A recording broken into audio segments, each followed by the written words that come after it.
Olá, tudo bom com você? Que bom estarmos juntos mais uma vez para darmos sequências ao nosso estudo de O Livro dos Espíritos. Eu sou o professor Wagner Klein, sou professor de Física, terapeuta holístico e você está no canal Sob Nova Visão. Quando você acordar, comece bem o seu dia. Hoje nós vamos completar o capítulo 9. Vamos lembrar qual é o nome do capítulo 9? Foi bastante extenso, né? Capítulo 9, intitulado Intervenção dos Espíritos no Mundo Corporal. E agora a gente tem os dois últimos itens, poder oculto, talismãs feiticeiros e bênçãos e maldições. São poucas perguntas, vamos lá. Questão 551. Pode um homem mau, com a ajuda de um mau espírito, que lhe é devotado, fazer o mal ao seu próximo? Resposta: não, Deus não o permitiria. Questão 552. Que pensar da crença no poder que teriam certas pessoas de lançar a sorte? Resposta: certas pessoas têm um poder magnético muito grande, do qual podem fazer um mau uso se seu próprio espírito é mau. E nesse caso, elas podem ser secundadas por outros maus espíritos.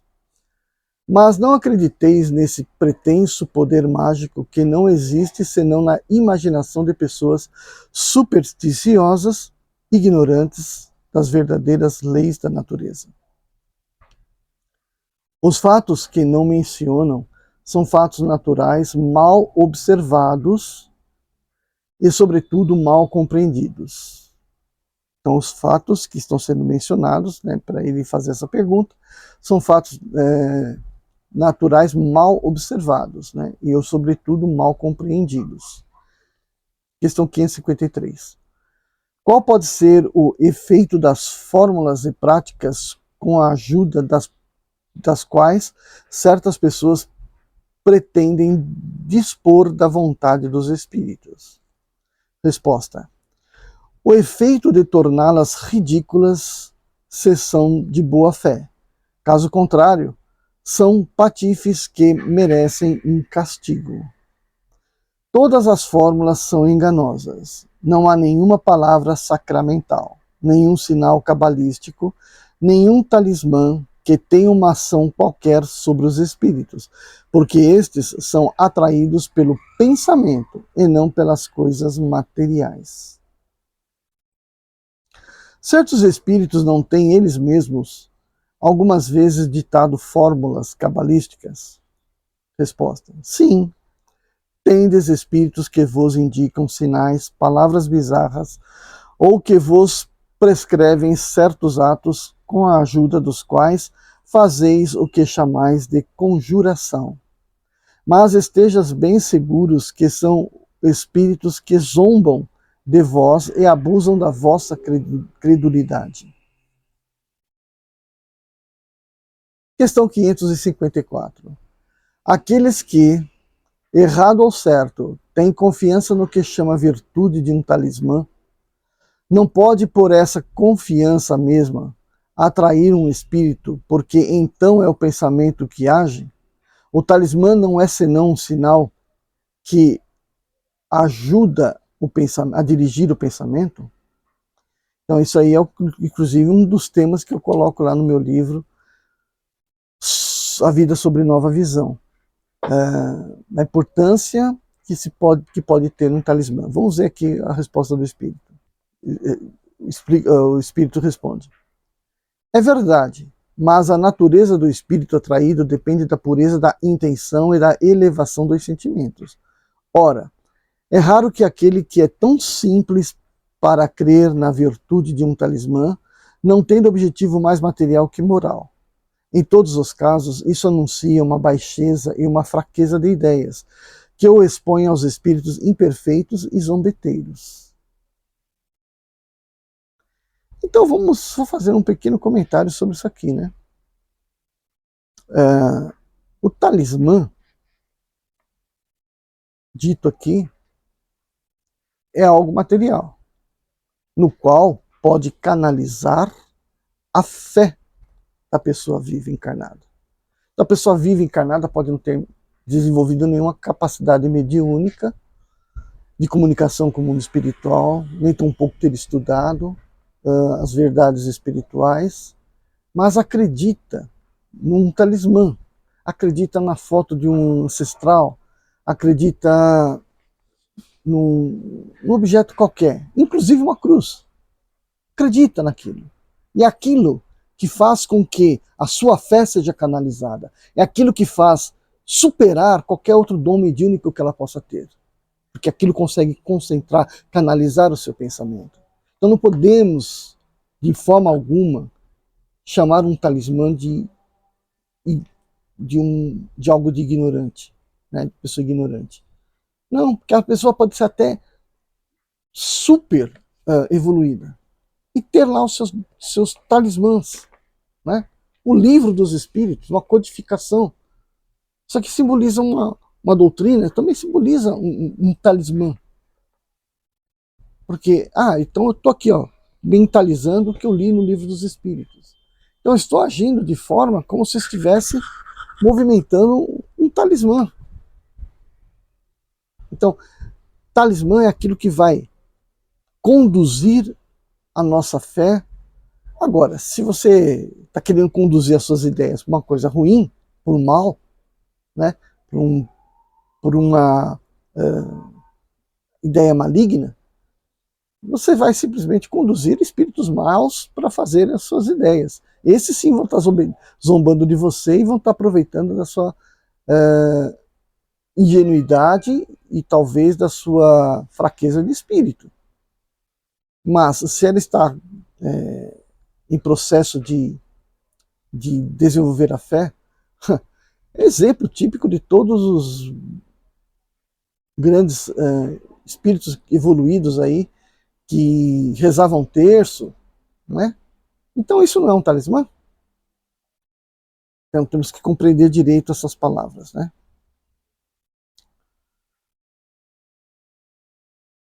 Questão 555. Que sentido se deve dar à qualificação de feiticeiro? Resposta. Aqueles a quem chamais feiticeiros são pessoas que, quando de boa fé, são dotadas de certas faculdades, como a força magnética ou a segunda vista. Então, não fazem coisas que não compreendeis,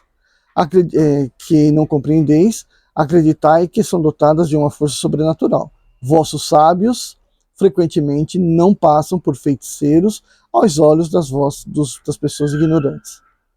Então vamos lá de novo. O que é o feiticeiro? O feiticeiro é aquela pessoa quando age de boa fé. Então por que ele falou que age de boa fé? Porque os que agem de má fé acabam sucumbindo à força dos espíritos malignos. Agora, aqueles que agem de boa fé submetem os espíritos malignos e, portanto, se conectam com espíritos benfazejos. E aí, portanto, a capacidade que ele tem de se comunicar com a natureza, seja por seus dons mediúnicos, pelas suas, suas capacidades biológicas, ele conseguir manipular os elementos da natureza, esse feiticeiro, né, estará trabalhando a serviço do bem. Então, se ele trabalha a serviço de bem, está trabalhando a serviço do Cristo, está trabalhando no sentido de evolução. Então, é nisso que as pessoas têm que acreditar, né? Parar com esse negócio, aquele é bruxo, aquele é feiticeiro, é coisa do mal. Não, coisa do mal é intenção má, e coisa do bem é intenção boa. Então, se a intenção é sempre boa, a pessoa manipula, então, século XIX, né? Século XIX, as pessoas que manipulavam ervas já eram tomadas como feiticeiros. Hoje, a manipulação de erva é uma coisa extremamente comum. A fitoterapia mostra seus poderes. Aliás, toda farmacologia depende da fitoterapia, né? Porque vão trabalhar os remédios com base no quê? Nas propriedades químicas dos vegetais, principalmente, né? Dos vegetais, também de elementos minerais, mas eles vão trabalhar a natureza. Ah, então só porque ele é doutor em farmacologia, então ele tem que ter credenciais de que é bom, e aquele que mexe com a erva, a vovozinha que mexe com a erva lá, que tira do jardim e faz o chazinho, essa é bruxa? Então essa coisa tem que, né, sumir da cabeça das pessoas. Né? Até porque lá o doutor da farmacologia não sabe nem exatamente quais são os possíveis efeitos que pode causar um remédio numa pessoa debilitada. Mas ele faz o remédio e diz, olha, para isso, tem contraindicação, não deve usar. Aí o médico vai pegar aquilo, vai passar para a pessoa, tem que saber direitinho como está a vida da pessoa. Né? Agora, a vovozinha que for fazer o chá, sentiu na presença da pessoa o que ela precisa. Impregnou aquelas ervas, além do seu potencial herbáceo, né, das suas qualidades de erva, ela ainda potencializou com o seu pensamento da cura, né?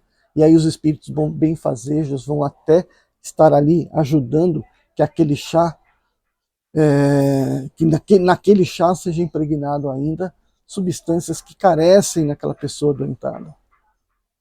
Então temos que ter essa limpeza de cabeça, né? Temos que limpar os nossos pensamentos dos preconceitos criados aí, principalmente pelas religiões.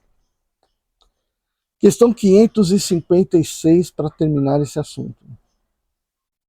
Certas pessoas verdadeiramente têm o dom de curar pelo simples toque.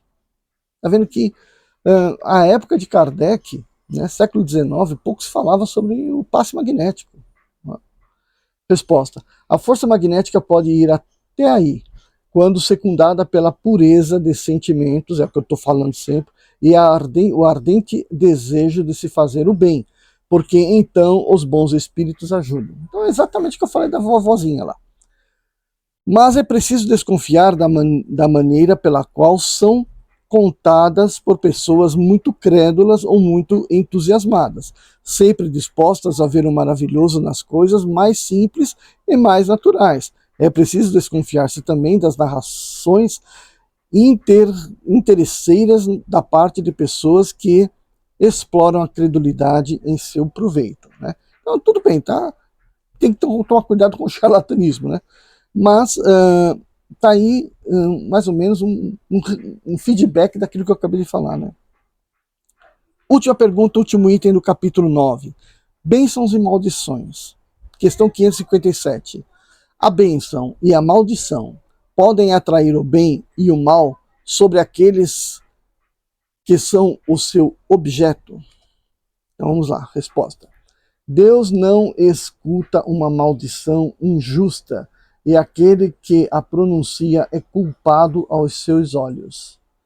Como temos os dois gênios opostos, o bem e o mal, ela pode ter uma influência momentânea, mesmo sobre a matéria, mas essa influência não ocorre senão pela vontade de Deus e como acréscimo de prova para aquele que é dela objeto. De resto, o mais frequentemente maldizem os maus e bendizem os bons. A bênção e a maldição não podem jamais desviar a previdência do caminho da justiça. Ela não atinge o maldito senão se é mau. E sua proteção não cobre senão aquele que a merece. Então aí a gente completou o capítulo 9. Aqui está dizendo bem claro nessa resposta, né, que pode praguejar, pode falar o que for. Se a pessoa que está sendo praguejada não está envolvida em maus pensamentos, não tem pelo que atrair aquelas pragas emitidas contra ela. Né? Se a pessoa já é má, é bem capaz que sim, os maus pensamentos canalizem maus espíritos para aquela pessoa que já é má, então ela vai acabar colhendo tudo o que é ruim para ela. Mas vem cá, vamos fazer uma outra, que é a influência dos espíritos sobre a nossa vida. Esse foi o capítulo 9, né? Então vamos fazer breve comentário, mas, bom, se você sabe que os espíritos vão influenciar na sua vida, como influencia na vida de todas as pessoas, onde você poderá encontrar espíritos que vão te seguir, que vão te aproximar de você? Onde? Bom, onde houver espíritos? Bom, tá bom. Então, como é que começa a ser o pensamento das pessoas? Ah, cemitério. As pessoas morreram, o cemitério está cheio de espíritos, tem uma alma penada lá. Será que tá? Os espíritos os corpos que foram para o cemitério enterrado foram mortos. Os espíritos até, na maioria das vezes, acompanharam os corpos.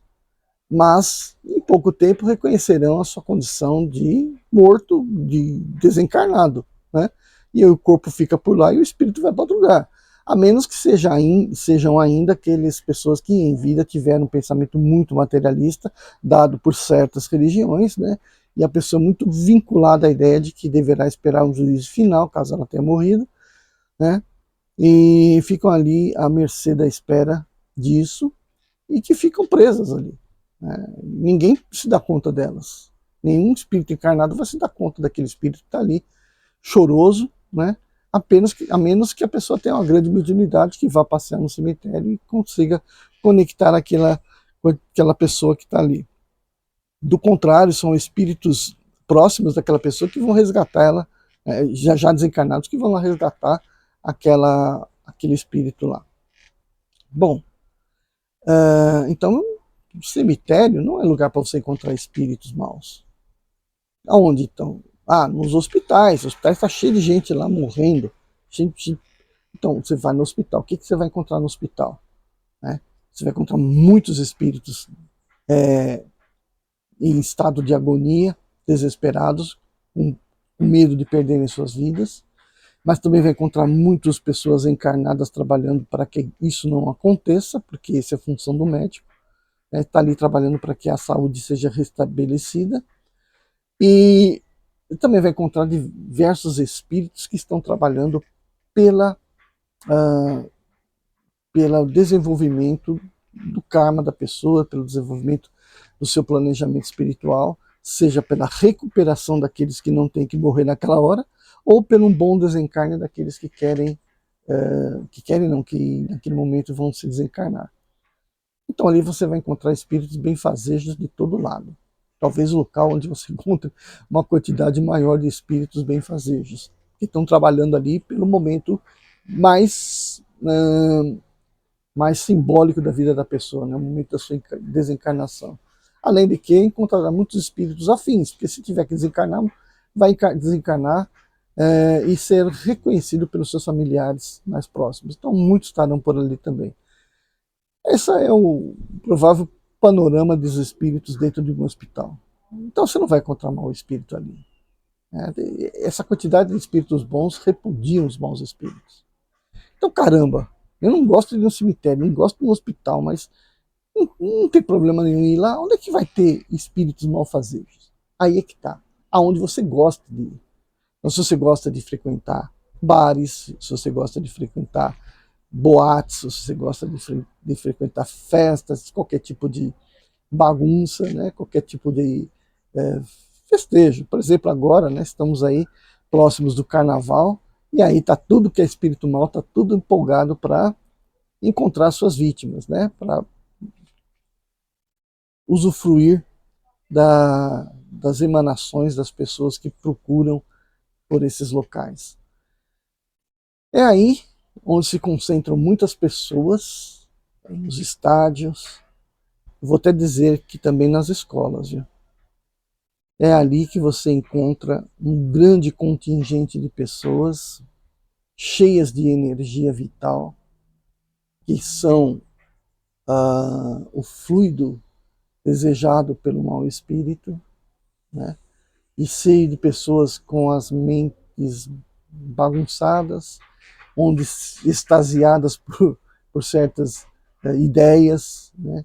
Estão todos ali vulneráveis ao assédio espiritual, né? Que é muito mais que qualquer outro tipo de assédio, o assédio espiritual, fazer com que as pessoas derivem os bons pensamentos para pensamentos densos, para pensamentos materialistas, para pensamentos de pouca vibração, pouca frequência. Então é aquele lugarzinho onde você gosta de se refugiar, gosta de trocar uma ideia, é onde você vai ter a maior possibilidade de encontrar aquele espírito ruim que vai querer te puxar para baixo. Ou seja, te deixar nas frequências baixas, para te possuir, para te obsedar, para te... possuir não, né? Para te obsedar, para tirar de você um alimento para a alma deles, né? Pode ser também que você seja uma pessoa bastante espiritualizada, que vá a algumas festas, que, por exemplo, no casamento, uma festa de casamento, dentro de uma igreja, né? Você vai lá, cheia de simbologias, mas você está lá com os pensamentos errados. E aí, algum se encosta do seu lado para partilhar dos seus pensamentos. Porque é isso que atrai o espírito mal. Pensamentos de baixa frequência, né? Tá feita aí a obsessão. Ah, mas é fácil se livrar disso. É claro que é fácil, é só se livrar desse pensamento. Porque a conexão está nas ideias, né? Então, tá aí um receituário aí para o carnaval, né?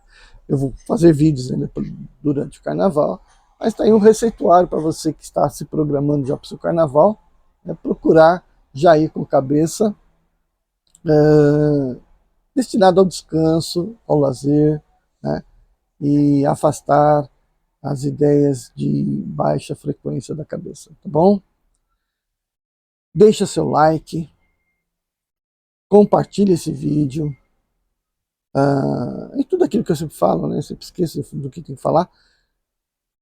E a gente se vê no nosso próximo vídeo, agora com o capítulo 10. Vamos fazer um spoiler. Capítulo 10, ocupações e missões dos espíritos. Vai ser bacana fazer no carnaval, já logo no carnaval, essa leitura aqui, tá? Ocupações e missões dos espíritos. Tchau, tchau. A gente se vê então no próximo vídeo.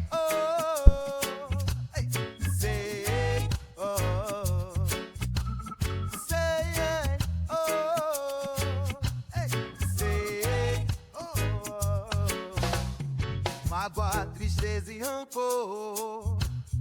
Quem gosta ou obsessor, se livra da coisa grudenta, vivendo